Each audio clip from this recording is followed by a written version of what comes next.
Welcome to Penrose Learning, where we make understanding easy. You begin right now by confirming the SIM is seated and undamaged.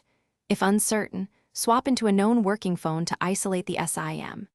Next, toggle airplane mode for about 10 seconds to force the radio to reinitialize, then reboot the device to clear temporary faults. Once done, open Settings and go to Connections, then Mobile Networks.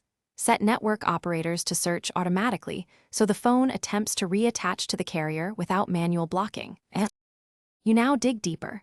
Confirm the APN values exactly match what your carrier requires, because even one wrong character can block data and registration. If you're unsure, reset APNs to default and re-enter correct values. Next, review SIM status under About Phone to see if the device registers a network or is stuck in no service. Note roaming flags.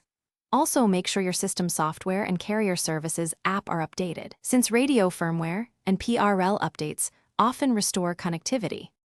You finish by backing up your data and performing a network settings reset, which clears Wi-Fi, Bluetooth, and mobile network configs. This often resolves persistent registration issues.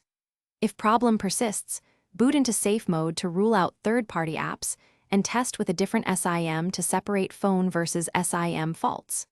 Finally, contact your carrier to verify provisioning and local outages, and request a replacement SIM if they recommend it. If nothing works, factory reset as a last resort, but only after backup. Thanks for watching. If this was helpful, leave a like and consider subscribing. See you next time.